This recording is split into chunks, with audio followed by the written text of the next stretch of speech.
மூன்றாவது வாரத்தை எட்டிய மேற்காசிய போர் தாக்குதலை மேலும் தீவிரப்படுத்தும் வகையில் 2500 வீரர்களுடன் வளைகுடாவுக்கு செல்லும் அமெரிக்க கப்பல்.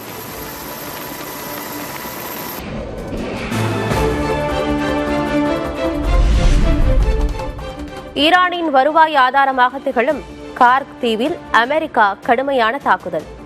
தற்போது ராணுவ நிலைகளை அளித்துள்ளதாகவும் அடுத்து எண்ணெய் ஆலை அளிக்கப்படும் என்றும் ட்ரம்ப் பேச்சு.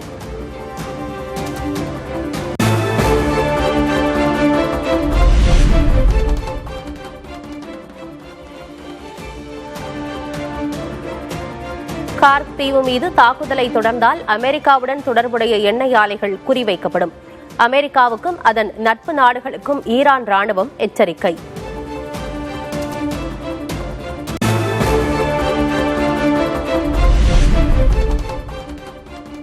ரஷ்ய எண்ணெயை வாங்கக்கூடாது என இந்தியா உள்ளிட்ட நாடுகளை மிரட்டிய அமெரிக்கா இன்று அதை வாங்க கெஞ்சுகிறது. ஈரான் வெளியுறவுத்துறை அமைச்சர் அராக்சி விமர்சனம்.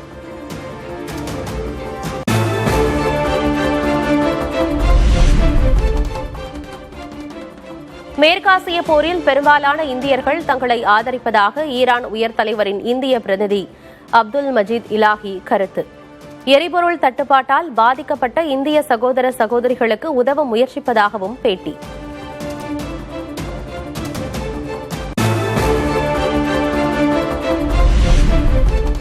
தினசரி பல நூறு கப்பல்கள் சென்ற நிலையில் மேற்காசிய போரினால் வெறிச்சோடிய ஹோர்முஸ் நீரிணை. போருக்கு மத்தியில் வெகு சில கப்பல்கள் மட்டுமே கடந்து செல்வதாக தகவல்.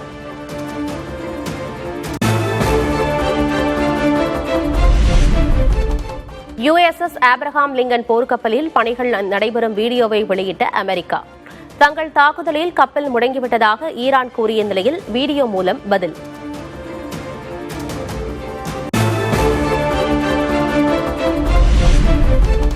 இஸ்ரேல் மீது ஈரான் நடத்திய தாக்குதலில் ஏராளமான வாகனங்கள் நசுங்கின. ஈராக்கில் உள்ள அமெரிக்க தூதரகத்திற்கும் சேதம்.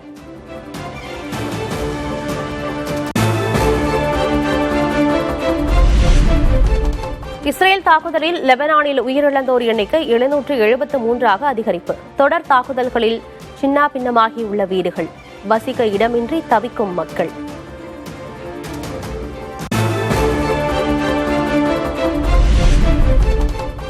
ஹோர்முஸ் நீரிணையை கடந்து 2 LPG கப்பல்கள் இந்தியா நோக்கி வருவதாக மத்திய அரசு தகவல். இந்தியாவில் எரிவாயு தட்டுப்பாடு ஏற்படாது, மக்கள் அச்சப்பட வேண்டாம் என்றும் விளக்கம்.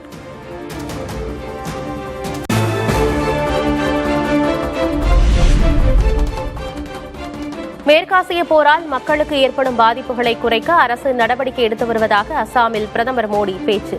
மக்களிடம் பீதியை ஏற்படுத்தும் வகையில் காங்கிரஸ் பொறுப்பற்று செயல்படுவதாகவும் குற்றச்சாட்டு.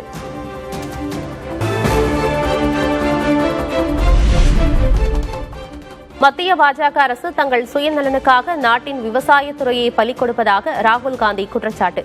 குறைந்தபட்ச ஆதார விலை, அமெரிக்காவுடனான ஒப்பந்தம் குறித்த கேள்விகளுக்கு உரிய பதில் வழங்காததை சுட்டிக்காட்டி பதிவு.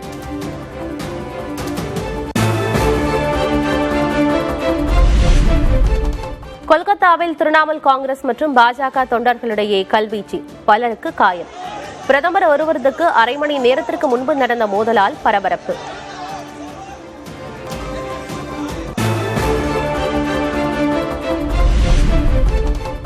மின்னடுப்பு பயன்படுத்துவதால் உணவகங்களுக்கு யூனிட்டுக்கு ₹2 சலுகை. சிலிண்டர் தட்டுப்பாடு பிரச்சினை சரியாகும் வரை சலுகை தொடரும் என தமிழக அரசு அறிவிப்பு.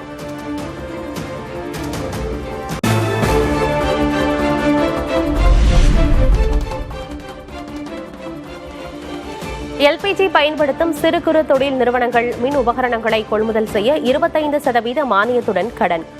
தொழிற்சாலைகளில் மாற்று எரிபொருளாக மண்ணெண்ணெய், RTF, பயோமாஸை பயன்படுத்திக் கொள்ளவும் தமிழக அரசு அனுமதி.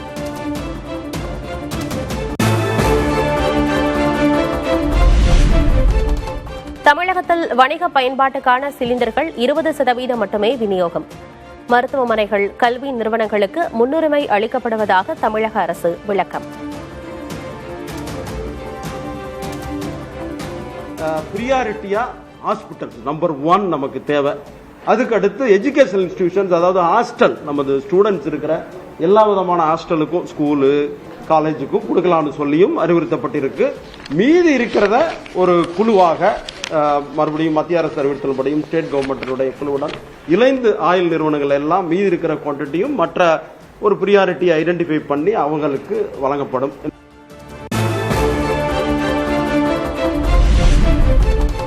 காய்கறிகள் வீணாவதை தடுக்க நடவடிக்கை எடுக்கப்பட்டுள்ளதாக தமிழக அரசு விளக்கம். விவசாயிகள் உழவர் சந்தைகளில் எந்தவித கட்டுப்பாடுமின்றி விற்பனை செய்ய அனுமதி. விவசாயிகள் தாங்கள் விளைவித்த காய்கறிகள் மற்றும் பழங்களை இடர்பாடின்றி 194 உழவர் சந்தைகளில் எவ்வித கட்டுப்பாட்டு இல்லாமலும் அவங்க விற்பனை செய்ய அனுமதி வழங்கி மேடம் ஆனரபிள் சிஎம் வந்து ஆணையிட்டிருக்காங்க.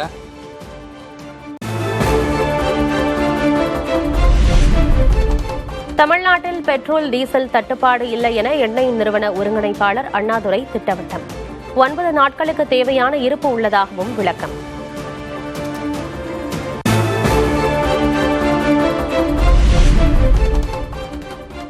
பொது விநியோக திட்டத்துக்கு இந்த மாதம் கூடுதலாக 3228 கிலோ லிட்டர் மண்ணெண்ணெய் குடும்ப அட்டைதாரர்களுக்கு வழங்க தமிழக அரசு ஆணை.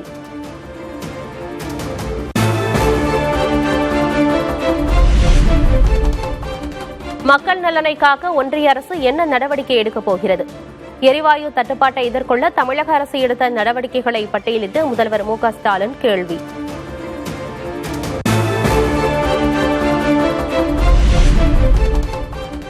கரூர் மாவட்டம் வெள்ளியணையில் தனியார் கல்லூரி பேருந்து மீது சரக்கு ரயில் மோதி விபத்து. 22 மாணவர்கள் காயம்.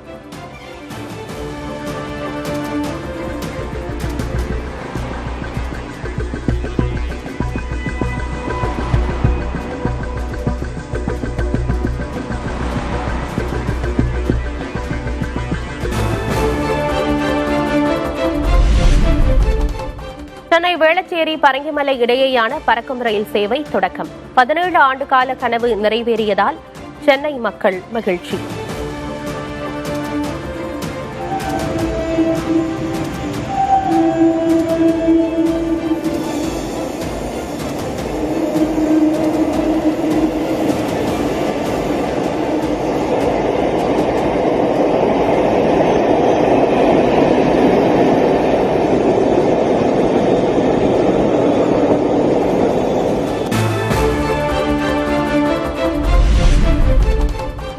தமிழ்நாட்டில் அதிகபட்ச வெப்பநிலை இயல்பை விட அதிகமாக இருக்கக்கூடும். வானிலை ஆய்வு மையம் கணிப்பு.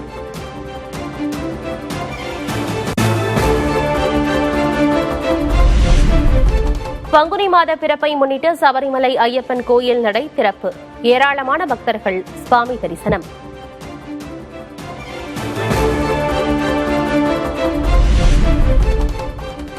தெலுங்கானாவின் மஞ்சேரியல் மாவட்டத்தில் 100க்கும் மேற்பட்ட திருநாய்கள் விஷம் வைத்து கொலை. ஆர்வலர் அளித்த புகாரின் பேரில் கிராம பஞ்சாயத்து தலைவர் மீது வழக்கு பதிவு செய்து விசாரணை.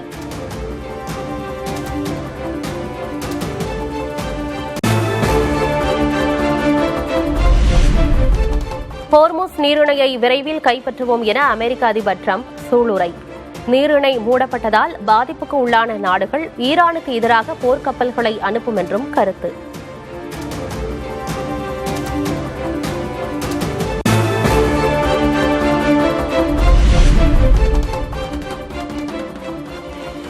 USS ட்ரிபோலி விமானம் தாங்கி போர்க்கப்பலை வளைகுடா கடல் பகுதியில் நிலைநிறுத்திய அமெரிக்கா. ஈரான் மீதான தாக்குதலுக்கு மத்தியில் அமெரிக்க கடற்படையினரும் ஆயத்தம்.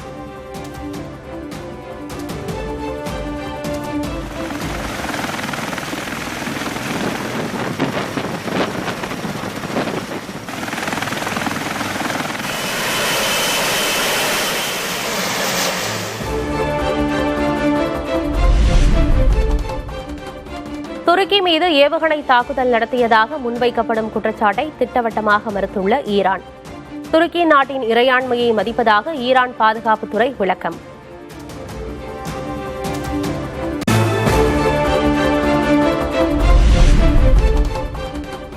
ஜப்பான் கடல் பகுதியில் சக்தி வாய்ந்த ஏவுகணைகளை செலுத்திய வடகொரியா.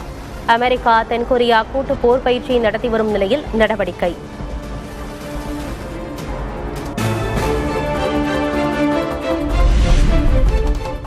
காசாவில் பாலஸ்தீன மக்கள் கூடாரம் அமைத்து தங்கியிருந்த பகுதிகளை புரட்டி போட்ட புழுதி புயல்.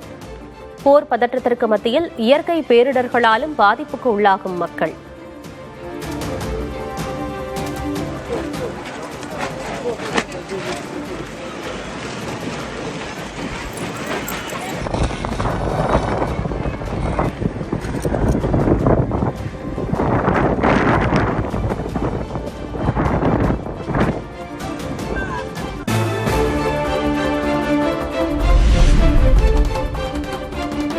இஸ்ரேலில் துப்பாக்கிச்சூடு தாக்குதல் நடத்திய பாலஸ்தீனருக்கு சொந்தமான வீடு தரைமட்டம். பாலஸ்தீனத்தின் தூரா பகுதியில் உள்ள வீட்டை குண்டு வைத்து தகர்த்த இஸ்ரேல் படைகள்.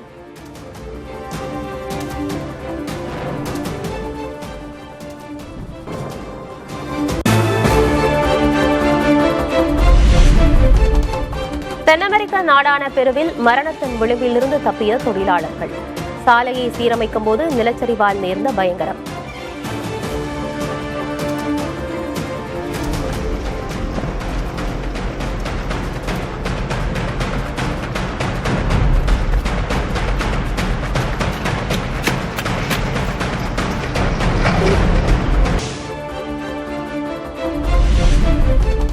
திமுக தேர்தல் அறிக்கை தயாரிப்பு குழுவுடன் முதல்வர் மு க ஸ்டாலின் ஆலோசனை. தேர்தல் தேதி அறிவிக்கப்பட உள்ள நிலையில் திமுக தேர்தல் அறிக்கையும் வெளியாக வாய்ப்பு.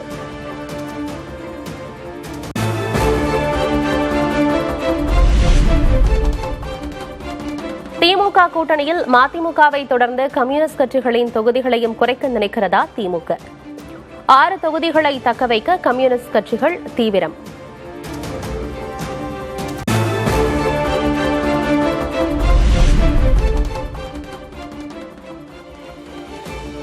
காங்கிரஸ் தேமுதிகவுக்கு அதிக தொகுதிகள் தர முடியும் என்றால் தங்களுக்கும் தர வேண்டும் என மார்க்சிஸ்ட் வலியுறுத்தல்.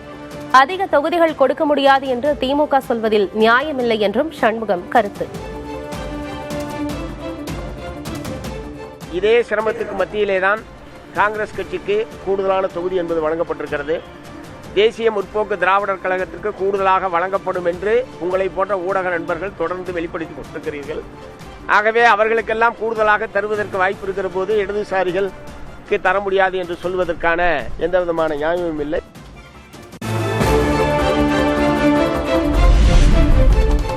தொகுதிகளை குறைத்தால் ஏற்பதா என்பது குறித்து தேர்தல் குழு முடிவெடுக்கும். திமுகவுடன் தொடர்ந்து பேச்சுவார்த்தை நடைபெற்று வருவதாக இந்திய கம்யூனிஸ்டின் மாநில செயலர் ஓ வீரபாண்டியன் பேட்டி.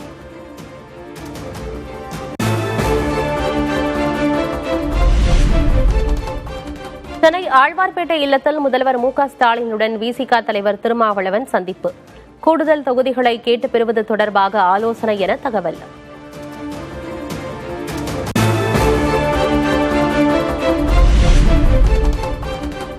திமுக கூட்டணியில் சலசலப்பு இருப்பதால் கூட்டணி மாற்றம் ஏற்பட வாய்ப்புள்ளதாக அண்ணாமலை பேட்டி. திருமாவளவன் 5 அல்லது 6 தொகுதிகளுக்கெல்லாம் ஒப்புக்கொள்ள மாட்டார் என்றும் கருத்து. திருமாவளவன் கண்டிப்பா இவங்க கொடுக்குற ஒரு 6 சீட்டுக்கோ 7 சீட்டுக்கோ அவர் ஏத்துக்க போறது கிடையவே கிடையாது. ஆனால் திருமாவளவன் அண்ணன் கண்டிப்பா அசமாதானத்தில் இருக்காங்க, கம்யூனிஸ்ட் அசமாதானத்தில் இருக்கிறாங்க. அவங்க என்ன பண்ணுவாங்கன்னு தெரியாதுங்களா. வெளியே வந்து வேற கூட்டணிக்கு போறாங்களா தனியா நிக்கிறாங்களான்னு தெரியாது.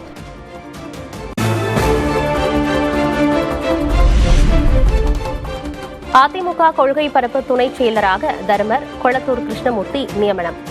ஓ பன்னீர்செல்வம் தரப்பிலிருந்து அதிமுகவில் இணைந்தவர்களுக்கு புதிய பொறுப்பு.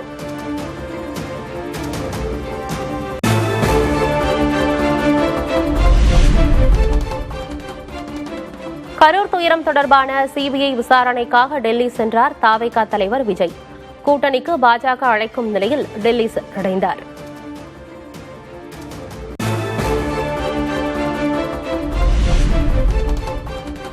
விஜய் டெல்லி செல்வதற்கும் கூட்டணிக்கும் தொடர்பில்லை என பாஜக மாநில தலைவர் நயினார் நாகேந்திரன் கருத்து. தேசிய ஜனநாயக கூட்டணிக்கு விஜய் வருவாரா என்ற கேள்விக்கும் பதில்.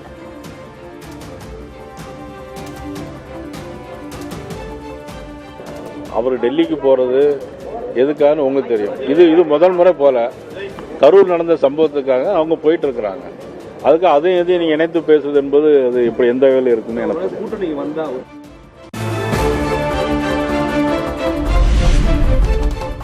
காரைக்குடி வேட்பாளராக அறிவிக்கப்பட்ட பின் முதல் முறையாக தொகுதி மக்களை சந்தித்த சீமான் பதவிக்காகவும் பணத்துக்காகவும் யாரிடமும் சமரசம் செய்து கொள்ளவில்லை என பேச்சு.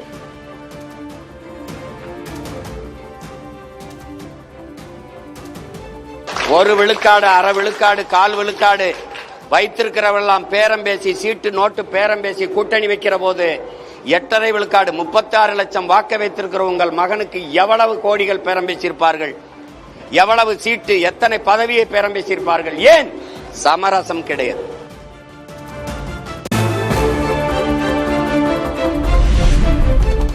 இலக்கியத்துறையில் ஆற்றிய பங்களிப்புக்காக கவிஞர் வைரமுத்துவுக்கு ஞானபீடம் விருது அறிவிப்பு. தமிழ் மண்ணுக்கும் மக்களுக்கும் விருதை காணிக்கையாக்குவதாக வைரமுத்து நிகழ்ச்சி.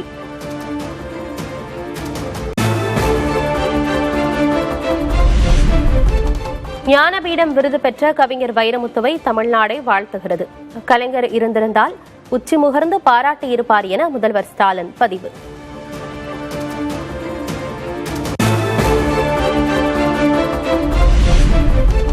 சென்னையில் 551 பேருக்கு வீட்டுமனை பட்டா வழங்கினார் முதல்வர் ஸ்டாலின். 15 முடிவுற்ற திட்டப் பணிகளையும் தொடக்கி வைத்தார்.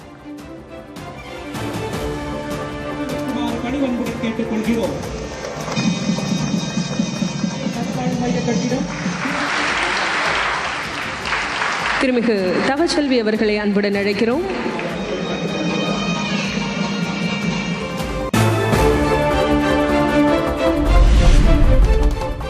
தமிழ்நாட்டில் கரீப் பருவ நெல் கொள்முதல் இலக்கை 23.50 லட்சம் மெட்ரிக் டன்னிலிருந்து 47.50 லட்சம் மெட்ரிக் டன்னாக நிர்ணயம் செய்ய வேண்டும். பிரதமர் நரேந்திர மோடிக்கு முதல்வர் மு க ஸ்டாலின் கோரிக்கை.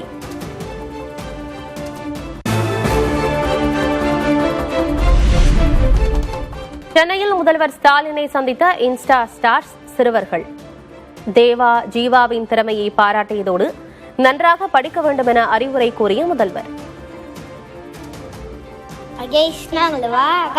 நம்ம கூட யார் இருக்கானா, சிஎம் சார் நம்ம கூட இருக்காரு. சிஎம் சார் சொன்னா நிறைய பேர் கேட்பீங்க, அதனால சிஎம் சார் சொல்ல சொல்றேன். சார் உங்களுக்கு தெரிஞ்ச ஏதாவது அட்வைஸ் சொல்லுங்க சார். மோட்டிவேஷன் அட்வைஸ் சொல்லணுமா? மோட்டிவேஷன். ரீல்ஸ் வந்து நல்லா போடுறீங்க தம்பி, அதுக்காக என்னுடைய வாழ்த்துக்கள். Thank you sir. ஆனால் இதே வேலையாக இருந்துடாம படிப்பில் கவனம் செலுத்தாம விட்டுறக்கூடாது. நல்ல படிப்பில் கவனம் செலுத்தி உங்கள் கனவு நிறைவேறணும். அதுக்கு என்னுடைய வாழ்த்துக்கள். Thank you sir. தங்கம் விலை சவரனுக்கு 1120 ரூபாய் குறைந்து 1,18,080 ரூபாய்க்கு விற்பனை. கடந்த 3 நாட்களில் சவரனுக்கு 2,880 ரூபாய் சரிவு.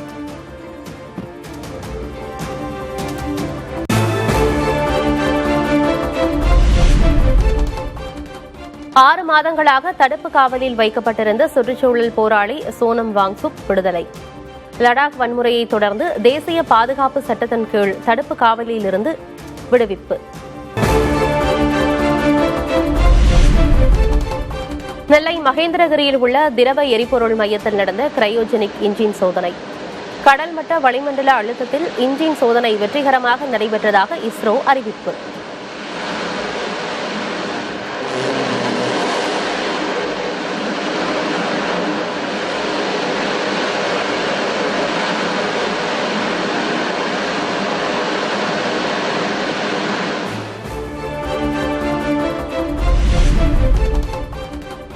விமான கட்டணங்களை 199 ரூபாய் முதல் 1300 ரூபாய் வரை உயர்த்துவதாக ஆகாசா நிறுவனம் அறிவிப்பு. மேற்காசிய போரால் எரிபொருள் தட்டுப்பாடு எதிரொலி.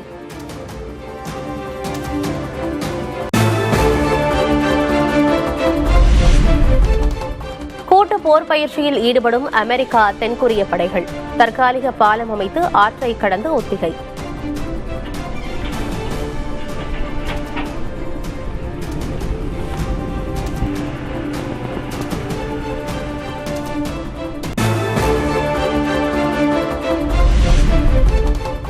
ஈக்வடாரில் அரசுக்கு எதிராக மக்கள் போராட்டம். தவறான பொருளாதார கொள்கைகளால் நாடு சீரழிந்து விட்டதாக முழக்கம்.